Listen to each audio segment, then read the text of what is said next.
You're watching PCTV Channel 17, proudly serving the Port Clinton City School District community.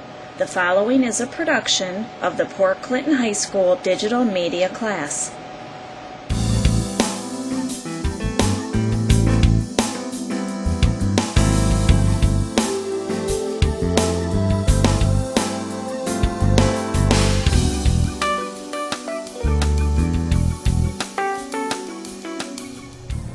Welcome to Time for Health. I'm your host, Rachel Fall. We're very glad you've joined us, and we hope you gain something from the program that helps you and your loved ones.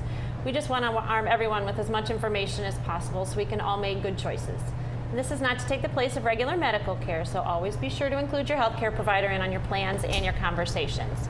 And today, our guest is Sheriff Levorchick. Thank you for being here. Thank you. You're a veteran of the show. This is not your first time, so all is well. And we're talking about a Project Lifesaver, which is a topic kind of near and dear to both of our hearts. Yep. So tell me a little bit about what Project Lifesaver is. Project Lifesaver is a program that's used for anyone that may go missing, wanderers, known wanderers. Okay. Mm-hmm. If anyone in the community has a family member or a loved one who is susceptible to going missing, to wandering, someone with dementia, Alzheimer's. We've got children on the program that are autistic children who are known to walk away from mom and dad.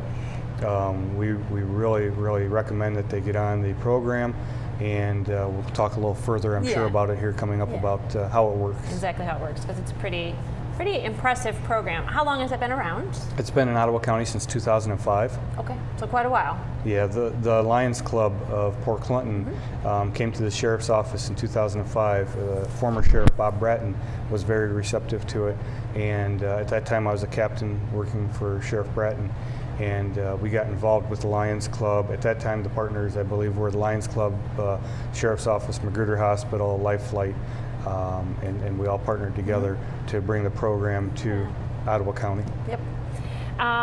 So it started in 2005, and it's been around. And so you talk about people who are at risk for wandering. So I think sometimes in my life, I think of my grandmother who had dementia and who was prone to forget maybe where she was and wander off. But you also mentioned it's appropriate for younger people who have autism or one of those spectrum of disorders who are at risk for wandering too. Right. Anybody who's at risk for wandering, I'm assuming, right? It doesn't have to be a particular diagnosis or anything like that. Anybody? That's correct. Okay. Anyone who is susceptible to wandering and going missing. Okay. We want to make sure we do everything we can to protect the people of Ottawa County that are in danger. Especially around here, I would imagine, with train tracks and water and fields and all kinds of And we saw that about a year and a half ago. We had a gentleman who did go missing in the middle of the night, and we activated our response plan. We took out our receivers and we located him about a half a mile from home, and at that time he was about 30 yards away from the Conrail tracks here in Port Clinton, which are the busiest east-west tracks in this whole region of the United States. So yes, we certainly have an area where you would need something like that. So talk a little bit about the equipment, or actually how the device works and all that stuff that's involved. What it is it's a transmitter, and we usually like to put the it's on a band. It looks like a watch almost. Okay. And we try to put it either on their wrist or their ankles, if at all possible, of the person, the client, who is susceptible to going missing. And what it is it transmits a radio frequency signal every second. And so every second it sends a little signal out, a little blurp out, and it's silent, you can't hear it. And they wear it constantly. Okay. It's water resistant, it's not waterproof, but it's water resistant. So they can shower with it, they can bathe with it, they can go swimming with it. So what happens is when, during the initial installation of it, one of our deputies comes out and they install it and they attach it to the client, and then there are O-rings in there which have wax on them so that they don't leak, so that it remains water resistant. And it sends out the signal every second, and if they should go missing, the caregiver would give us a call. We'd call 911.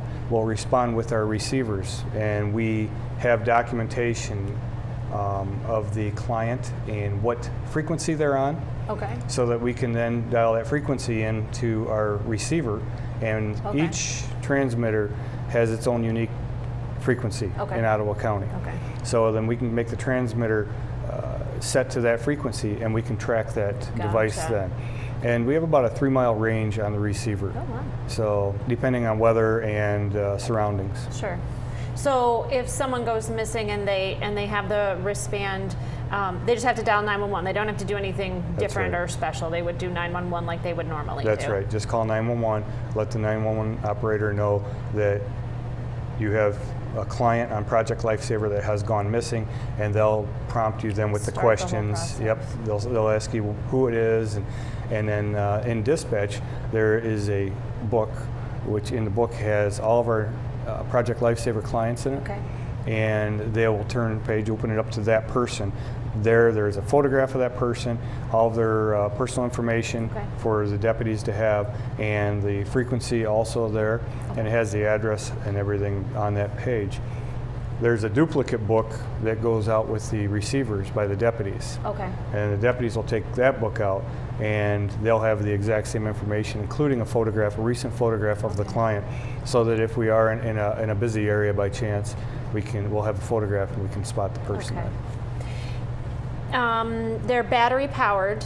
Right. And you have somebody that goes out and checks the the family member checks the batteries, and then you guys change them. You have deputies Yes. that change them. Okay. Yeah, the family has, when we have the initial installation of the device on our client, the family then goes every day. They have a little tester is all it is, and it's got a little red light on it, Okay. and they set it on the device, and it'll blink every second, showing that it is sending that signal. Okay. If it doesn't blink, obviously they call us right away. We get out there and we change the battery, find out what's going on with the device. Okay. As long as it's working every day, that's great, and they have to document that on a log sheet. Okay. This is part of the agreement, that they will check it and that they'll stay in contact with us if there is an issue. There's a problem. Okay. And then once a month, we go out and we change the battery. Okay. And we make sure that the device has a good battery. New batteries last 60 days rather than 30 days. We still change the batteries every 30 days because we don't want to take a chance. don't wanna run them. No, if it were sitting on a shelf somewhere and the shelf life were running out, and it turns out to be a 57-day battery, we don't want 3 days without coverage. Right. We will not take that chance, so I've said that we will make sure we change that battery every 30 days. So somebody goes out to the client's home and talks with Yes. the caregiver to change the battery, and I'm sure that's probably pretty helpful. Are there other issues, or do we need an updated picture, or Right. that kind of stuff? And the person that goes out is a uniformed reserve deputy. Okay. Her reserve deputies are volunteers, and so they donate their time to the county. Great. And that's a benefit, obviously, to the program also. Right. And they go in uniform because of the fact if it's someone who is susceptible to going missing or wandering, if it's an Alzheimer's patient, they may forget about law enforcement and what role we have in our community. If it's an autistic child, they may not understand yet that law enforcement is their friend, and it's someone that if you are missing, you should run to for help. So that's why we try to make sure we have a uniform there every month, just to remind them and build that relationship Yeah. with them, so that if they do go missing and they see a uniform somewhere, rather than us constantly trying to find them, they can be also searching for I'll us. look for you. Also with that deputy in the house, it's sort of a good opportunity for us to ensure the well-being of that client. It's sad to say, but in some cases, the caregivers aren't always out for the best interest of the clients or of a patient. Yeah. And And it's stressful so- too, and you might not realize Sure. how the stress is Sure. wearing on you. But it gives us that opportunity to check on their care also. Okay. So it sounds like there's two main mechanisms. There's the wristband, or you said it can be put on an ankle if need be, because sometimes Yes. that can be annoying. Are there things that they can do to make it less annoying? I heard somebody say that they let somebody decorate it one time or Right. whatever, just to make it kind of have ownership of it, that it's It something cool. is, especially for the kids. Mm-hmm. You know, it's their own then. They have, like you said, they have ownership of it, and when they go to school, they can brag that, you know, this is mine. They put stickers on it. They'll draw on it with a marker, things like that, Keep it and their own. it's their own. Okay. And then, so there's that part of it, and then there's a piece that you guys keep the receiver. Right. Okay. We have Talk the a little bit. transmitter and then Okay. we have the receiver. The transmitter is worn by the client. The receiver is used by the responding deputies Okay. if someone goes missing. And the receivers, basically what they are is they're handheld, and they've got antennas on them, and they're directional. So if our client is in this direction, we'll hear the beeping stronger in that direction. As we Okay. turn, it'll get weaker, and then we'll come back when it's strong again. We'll turn this way, it's weaker, so we know we're heading in the right direction. Yeah, it's So that receives the signal that the wristband sets off periodically, so you can find them. yep, every second. And you have, where are the receivers? Because I know Lifelight's involved too, and you have them in a couple places. We have 4 receivers now. We used to have 2, and they were kept at the sheriff's office all the time. We have 4 now. We keep 2 at the sheriff's office and 2 at our West End substation, so we've got them on each end of the county. And then with Lifelight's involvement, what our agreement is with Lifelight, and they've been awesome in this whole program. They've come out for training with us, Right. and anytime we do training, they make sure they have a helicopter there that we can put deputies up in it, Right. and so that the deputies can practice with the receivers up in the air. But what they'll do is they will respond to the area. Lifelight will respond there, pick up a deputy with the receiver, and we can then also check from the air. And that's especially beneficial when someone has gone missing and we don't know a time frame yet, and we can't get a signal near the house. We can check the areas of the county much larger quicker. area, Yep. faster. So if somebody went to bed and their loved one was there and they woke up and they weren't, you're not exactly sure when it happened, and so Right. they could be further than maybe what a normal situation Correct. would be. So those are the receivers that you have. And you have, because Ottawa County is the widest county in Ohio, so you have some here in Port Clinton and then some on the West End too, to kind of Yes. make it a faster. Yeah, we for our deputies, we split the county in half for districts. We have the East End and the West End, and split it State Route 19. So we've got 2 receivers on the East End and 2 on the West End right now. And so speed is of the essence when you're trying to Absolutely. find somebody who's gone off wandering. So Right. that helps. Awesome. Especially with conditions that could vary. Oh, sure. Yep, absolutely. All right, we're going to take a quick break, and we'll be right back and talk some more about Project Lifesaver.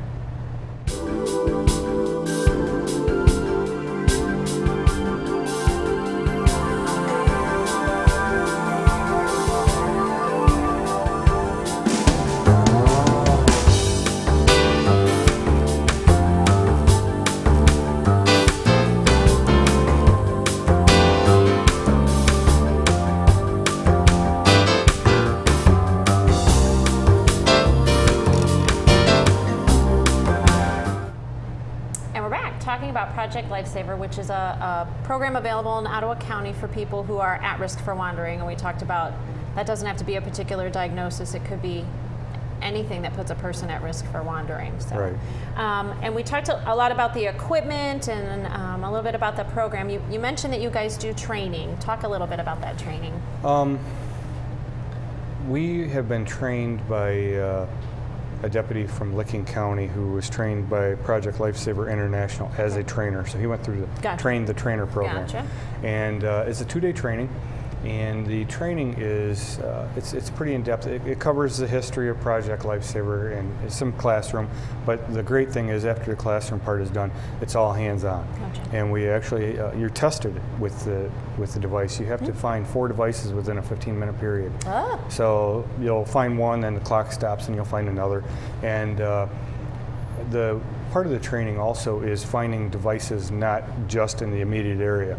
So during our initial training, we did some training out at the resource center in the middle of the county, and we had a device that was hidden actually at Lakeview Park in Port Clinton, and we had to find that. Oh. And we used Lifelight, but also Omni antennas, which mount on the roof of the cruisers. Oh, okay. So we can use them in the car also. Okay.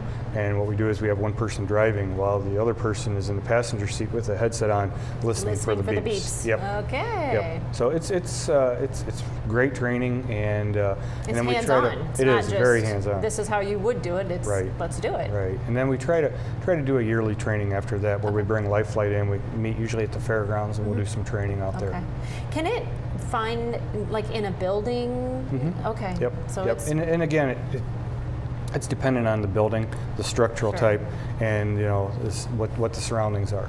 So yes, you Okay. can find it in a building, but the distance may be okay. quite you need smaller. to get a little closer to. Okay. And you mentioned when somebody is on Project Lifesaver and they go missing, all they have to do is call 911 Right. and tell them, I've got somebody who's on Project Lifesaver and they are missing. Yep. Okay. And dispatch will ask the necessary questions and get deputies en route. Okay. Are there other counties that use Project Lifesaver, either close by, or you said there's somebody that trains us from Licking County, so I'm assuming Right. they have it down there. Right. Where else? Ottawa County was the first county in Northwest Ohio to get Project Okay. Lifesaver. And within the last 2 years, though, I'm very good friends with some of the fellow sheriffs, local Sure. sheriffs surrounding us, and I've spoken to them. And Sheriff Sigsworth has since then gotten it started in Erie County with Okay. the Lions Clubs of Erie County. So now they have it in Erie County. Sheriff Vassilation in Wood County has gotten it started over there. Great. And so they have it in Wood County. And I'm working with Sheriff Tharp now also to try to get it in Lucas County. Okay. I would really love to have it in Lucas County because Lucas County has several schools for specifically for autistic children. Oh, okay. Yeah. Yeah. So there's some working together with other counties. So if somebody, now that Erie County has it, if somebody came up and wandered off far on the east end of our county, kind of bordering on Erie County, then they could kind of help us out, I'm assuming? They would absolutely. Okay. We've got that agreement and that working relationship with the other sheriffs cool. that they would definitely send deputies our way if we Okay. need be, and vice versa. Okay. I've already told Sheriff Sigsworth and Sheriff Tharp that if you have any children come missing, Right. call us. We will have responders coming also. And then also, if someone is vacationing in the area, especially whether it's in Ottawa County, and if they're a Project Lifesaver client in another county or in another location, when they get to Ottawa County, if they make sure they contact our office, we can also respond for them. If, let's say, they had a child and they were camping at East Harbor State Park, and Okay. the child walked away, we could respond there also. Okay. As long as they have all of the information for us, such as the child's name, the frequency the child is on, things Okay. like that. We used to do that in Erie County before they got their own program. Gotcha. A family every year used to come up from the Cincinnati area and go to Kalahari. Gotcha. And every year they would call us and we would be on standby for Kalahari. So if they the just child let you would know go what missing. that radio frequency or the frequency of that person's transmitter is, and then if they needed to call 911, Yep, we would you already just tell have them it. what it is and you'd have it and you could help them out. Yeah, and what they would do is the family there every year, they would make sure they sent us the entire page ahead of time, which included the photograph of their child, Gotcha. all of the pertinent information of the child, plus the frequency. Would that work from a different state as well? Does it? Absolutely. Okay, so Yep. it's just whatever that frequency, just get that information to whatever county you're going to, ask them if they have Right. Project Lifesaver, and We had an elderly couple here in Ottawa County that used to travel to Florida in the winter. Sure. And the county that they lived in Florida had Project Lifesaver. Oh, nice. So they would take a page all their with them. information down there. Yep, and he would just immediately become a client That's in Florida. great. You know, you talked about that sheet that has all that information, and I remember somebody talking about that. You know, medications or nicknames and a picture and all that kind of stuff, but also, you know, for people who are at risk for wandering, you might have to put special things on there, like, you know, doesn't like dogs, so Right. don't take the canine unit Right. out, or Yep. you know, doesn't like the color red, or I mean, Right. just different things like that. Are those things are on that form, aren't they? Absolutely, yep. Because that helps the person trying to find them. That's right. Know what works Yep. for that. Last that thing we want to client. do is scare the person further away, or Right. you know, like you said, if they're afraid of dogs, have our canine unit doing the Right, search. right. Last thing we want to do. so, Right. yep. Yes. So, how much does all of this cost? Because it's a pretty sweet It's program. costly, and it is. It's a great program. The receivers that we utilize are about $2,000 a piece, and that's all paid for from donations. Okay. Yep.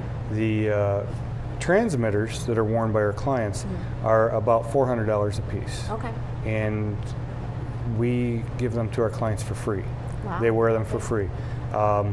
If they damage one or lose one, then the second one they just pay $200. Okay. So We just still ask not them even to the pay whole. that. Right. Okay. So it's still not, Right. like you said, the whole cost. The batteries, we ask for a donation every month of $10 Okay. to the program. Okay. And this isn't to the Sheriff's Office, this is to the Project Lifesaver Right. program. The fund is held at the Lions Club. Sure. They are the treasurers. It's a $10 donation to offset the cost of the batteries every month. Okay. But if someone can't afford the $10, can't afford the second device, anything like that, no one's turned away. Okay. We will not turn anyone away because they can't pay. That's something that I couldn't be part Well, of. and I think that says a lot, because a lot of times when somebody has something that puts them at risk for wandering, there's probably a lot of other expenses going on, and Right. medications or caregiving and all that kind of stuff. And so basically it's $10 a month. $10 a month. That's the cost it. to the client. And that's a requested donation. Right. If they can't afford that, again, You're not no one will gonna be turned take away. away Nope, the absolutely transmitter. not. No. Okay. And so why you're on here, why we're talking about this now, is because this project is available and we think more people should be taking advantage of it. Yeah, and who should they contact if they want to do that? If you want to do it, you can contact, our contact number is actually at the Ottawa County Board of DD, and it's 419-898-0400, and it's extension 3133. And if you can't remember that, you can always call the sheriff's office. We can get you in touch Okay. with those people. But I think you hit on a great point just now. This is a great project. And we've got 42,000 year-round residents in Ottawa County. And I think we've got maybe 14 people on right now. Okay. 14 clients. I know we've got a lot more people out there Sure. that are susceptible to going missing, to being wanderers. And this project is near and dear to my heart, because the last thing I want is something to happen to one of our people in this county that really need to be helped, or Right. really should be helped. And we have to protect each other. Right. And in the brochure it even says, and I'm a firm believer, that we are our brother's keepers. And we have to take care of those who To can't look take care of out, yeah. themselves. And if we don't do that, we have failed them. Right. And I know some people have asked in the past, this isn't kind of a free pass for caregivers, because they have a Right. lot of responsibility, like the checking the batteries and that kind of stuff. And you still have to, be a caregiver, but it's just that extra peace of mind. This is there to help them. It's a good backup for them. Yeah, it's a good backup. Yep. And so what can a person expect when they call that number to sign up? There's somebody that goes out to kind of talk them through all the ins and outs and what they need to do and what the project does and all that kind of stuff? Yeah, there will be, someone will come out and do an assessment with them to ensure that this is the project, that, and the program that's going to be best suited for Okay. them. And also gather the information necessary for the documentation of the client. And then, and once everything is done with the documentation and all the paperwork is done, there's a contract. And the contract isn't like, you give up your firstborn or anything like that. Well, all it is saying that as a caregiver, I will do the daily checks. I will check the batteries. I will take care of, the person that I have put on the program. In return for that little bit of work, they've got a great peace of mind knowing that they're going to have be involved in a program that is a huge benefit and can be a life-saving for that client. They're going to get somebody coming out every month to check the batteries and to check on them, and the peace of mind. And if they huge. should go missing, if they should wander, that all they have to do is call 911, and they are going to have deputies responding with equipment and dedicated people to search for them and locate them as quickly as possible. Is there any kind of, we talked about it's for anybody who's at risk for wandering, so there doesn't necessarily have to be a specific diagnosis or anything like that. There's a little bit of, they have to be at risk for wandering, however we make that case, whatever. Right. And that has changed, I think. A little bit familiar with it when the program started, focusing a lot on seniors, because I think that is at least the first thing that came to my mind. But then working with the youth that have an autistic disorder or something like that. But even now they're talking about different things, like I mentioned, the medications or things like that cause people to not be able to make sound judgments, sound decisions, and might be wandering off and that kind of stuff. Don't think you have to be a senior or have a child with autism if you have somebody who's at risk for wandering. Right. Other than maybe an unruly teenager, we kind of joked about that. That doesn't typically count. So.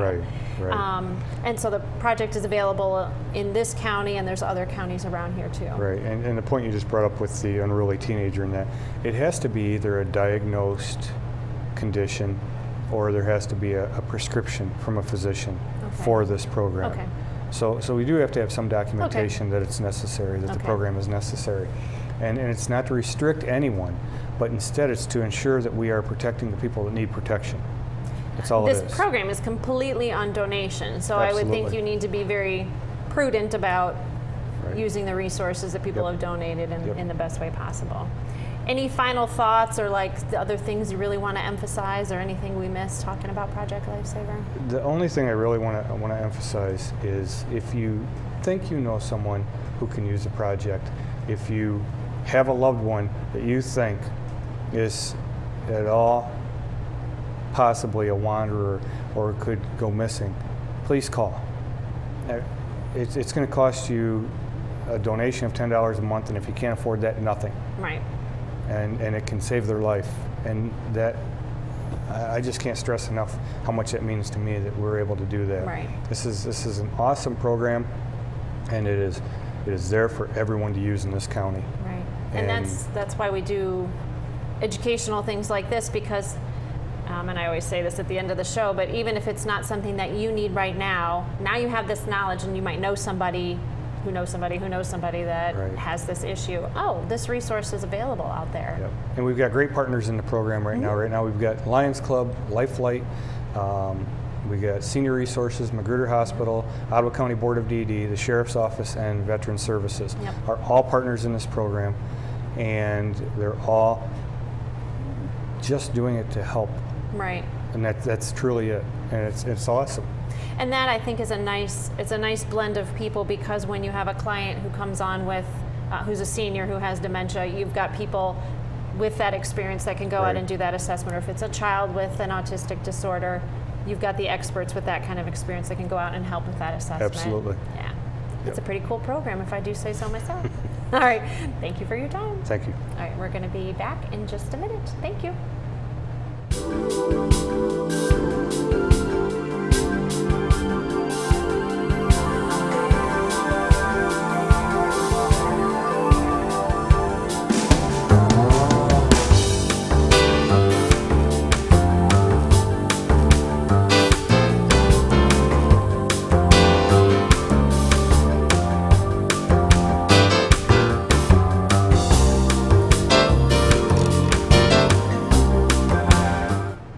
And we're back. I want to thank the Sheriff for being a guest on the show today, talking about Project Lifesaver, which is such a valuable program for anybody who knows anyone who's at risk for wandering for whatever reason. The contact information, I'm going to give you two numbers, 419-898-0400, extension 3133, or a direct line is area code 567-262-3133. Just a great resource out there to call if you have questions. If there's even a hesitation, just call and check out the program a little bit more. It's really wonderful. A great peace of mind for caregivers out there, because that can be a pretty stressful position, being a caregiver. Lots of training involved, always accepting donations, of course. So just thanks again for the Sheriff being here to share the word on that program. If you ever have feedback about a program, or if you have a suggestion for a future episode, let us know by sending a note to Time for Health, 615 Fulton Street, Port Clinton, Ohio, 43452. Or you can email Carla Pels at the high school. So think about something you learned here today, whether it's useful for you or somebody that you know. Be sure to share it. And until we meet again, I encourage you to make time for health.